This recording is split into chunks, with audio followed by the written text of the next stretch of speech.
अस्सलाम वालेकुम। हमारे दिमाग में न्यूरॉन्स होते हैं और न्यूरॉन्स आपस में सिग्नलिंग करते हैं। तो जो सिग्नल एक न्यूरॉन से दूसरे न्यूरॉन की तरफ जाता है वो इलेक्ट्रोकेमिकल पैकेट्स होते हैं। इलेक्ट्रोकेमिकल पैकेट्स को अगर आसानी से बयान किया जाए तो उनमें केमिकल्स भी होते हैं और उनमें इलेक्ट्रिसिटी भी होती है, यानी कि चार्ज भी फ्लो कर रहे होते हैं। हमें फिजिक्स ये बताती है कि जब चार्ज ऑसिलेट करते हैं तो वहाँ पर फील्ड प्रोड्यूस होती है, जिस तरीके से इलेक्ट्रिक फील्ड या फिर मैग्नेटिक फील्ड। तो मैं यहाँ पर आपको एक चार्ज की ऑसिलेशन दिखा रहा हूँ और आप देख सकते हैं कि चार्ज यूं ऑसिलेट कर रहे हैं लेकिन फील्ड इस तरफ को प्रोपोगेट कर रही है और उसमें इलेक्ट्रिक और मैग्नेटिक फील्ड आपको यहाँ पर नजर आएगी। इन इलेक्ट्रोमैग्नेटिक वेव्स को हम स्टडी कर सकते हैं। तो जब दिमाग में इलेक्ट्रोकेमिकल पैकेट्स एक जगह से दूसरी जगह जाते हैं तो यहाँ पर भी एक फील्ड प्रोड्यूस होती है जो कि वेव्स को प्रोड्यूस करती हैं। इसलिए दिमाग में मुख्तलिफ फ्रीक्वेंसी की वेव्स प्रोड्यूस होती हैं। इन वेव्स के बारे में सबसे पहले हमें हैंस बर्गर ने, बर्जर वर्ड होगा, बर्गर तो नहीं होगा, वैसे मुझे भूख लगी है, हैंस बर्जर ने हमें बताया, जो कि जर्मन साइकेट्रिस्ट हैं, और उन्होंने सबसे पहले दिमाग की एक्टिविटी को ड्रॉ किया, वेव्स को ड्रॉ किया, जो कि मैं आपको यहाँ पर दिखा रहा हूँ, और इसका नाम उन्होंने रखा EEG, इलेक्ट्रोएन्सेफलोग्राफ। तो इलेक्ट्रोएन्सेफलोग्राफ हमें बताता है कि हमारे दिमाग में मुख्तलिफ किस्म की वेव्स प्रोड्यूस होती हैं जबकि हम मुख्तलिफ किस्म के काम कर रहे होते हैं। मैं आपको यहाँ पर दिमाग की 5 वेव्स दिखा रहा हूँ और आपको इनके ज़रिए बताने की कोशिश करूँगा कि हमारा दिमाग कब ज़्यादा लर्निंग कर रहा है।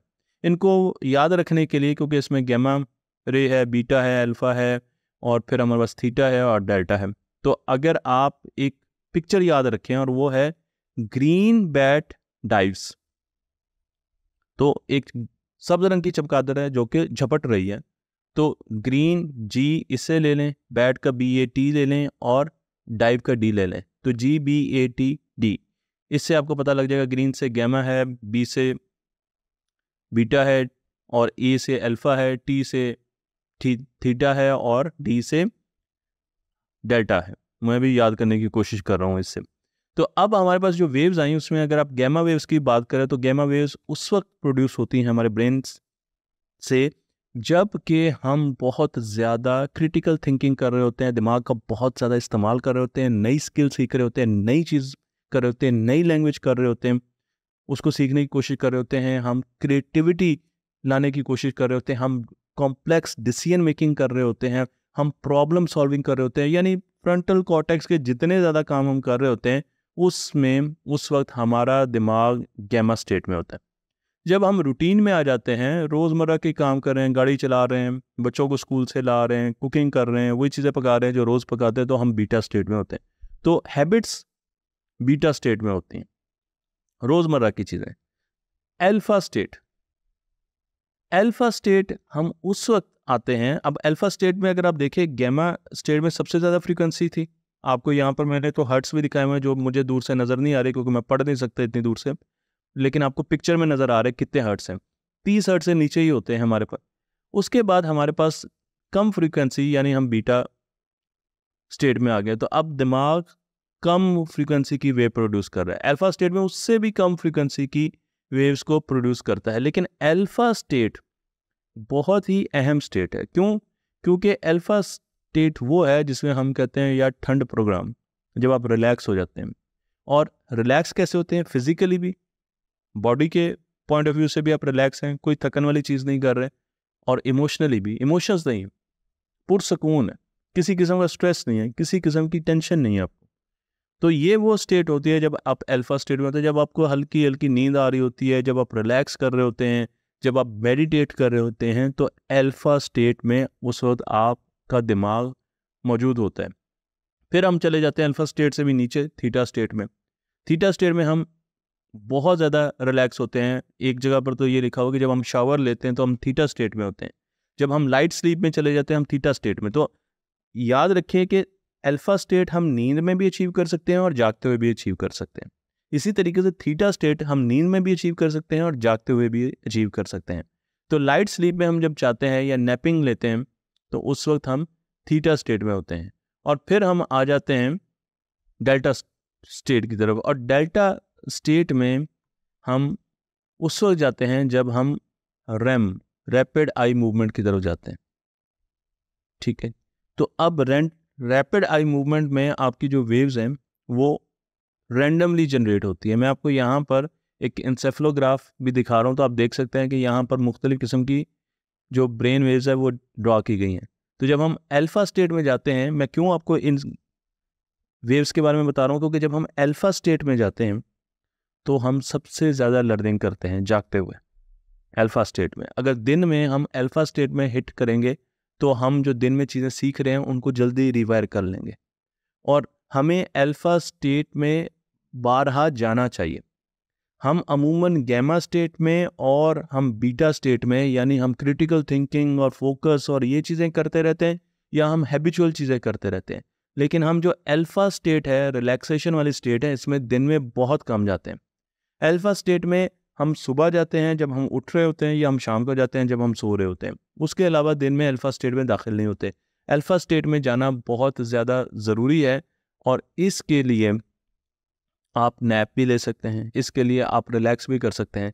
लेकिन ये वो स्टेट है जो आपके दिमाग में किसी किस्म की कोई सोच नहीं होनी चाहिए। ये वो स्टेट है जब आपकी जो सेंसर्स हैं उनको काम ज़्यादा नहीं करना चाहिए। आप ज़्यादा देखें ना, चीज़ों को ऑब्जर्व ना करें, आप ज़्यादा कोई आपको टच ना कर रहा हो, आप कुछ सुन ना रहे हो, कोई चीज़ नहीं, बिल्कुल रिलैक्स। यानी आपके सारे जो बाहर की दुनिया से जो रवाबित हैं वो कट जाएं, सारी सेंसोरियल इन्फॉर्मेशन कम हो जाए, और आप अपनी बॉडी पर ध्यान देना शुरू कर दें, तब आप अल्फा स्टेट में दाखिल होते हैं।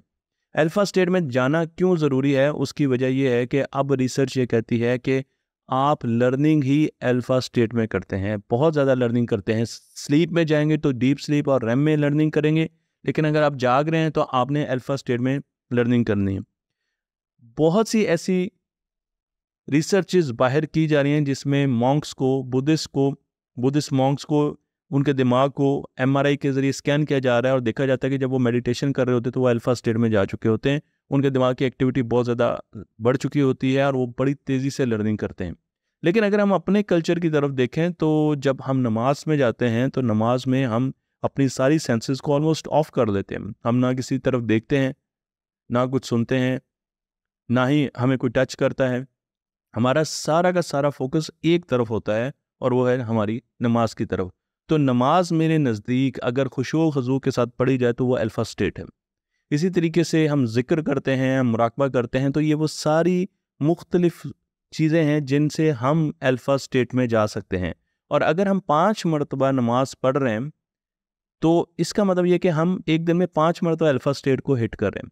और alpha state non sleep deep rest NSDR की शक्ल में आता है। तो हमें NSDR की स्टडीज़ बताती हैं कि जब आप पूरा दिन चीज़ें सीखते हैं और आप अल्फा स्टेट को हिट करते हैं तो बड़ी जल्दी से आप रिवाइज़ कर लेते हैं। आप आंखें बंद होती हैं या आप कुछ सोच भी नहीं रहे होते, लेकिन आपका दिमाग बड़ी तेज़ी से रिवाइज़ कर रहा है। तो अगर स्कूलों में 5 वक्त की नमाज की बचपन से ही आदत डाल दी जाए और बच्चों को कहा जाए, अच्छा ऐसी नमाज नहीं जिसे आप इधर उधर देख रहे हैं और बातें कर रहे हैं या सोच रहे हैं, और उससे आप अल्फा स्टेट को नहीं हिट कर सकते।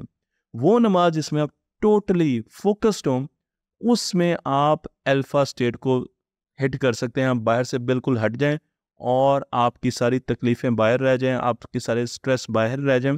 आप एक पॉइंट को उस पर गौर करें, तो उसमें हम अल्फा स्टेट पर हिट कर सकते हैं। तो मैं आपको एग्जांपल देता हूं कि अगर आप अनारकली में गाड़ी चला रहे हैं तो आप गैमा स्टेट में, अगर आप GT रोड पे आते हैं तो आप बीटा स्टेट में, और अगर आप मोटरवे पे आ जाते हैं तो आप उससे भी ज़्यादा रिलैक्स कर जाएंगे, अब आप अल्फा स्टेट में आ गए।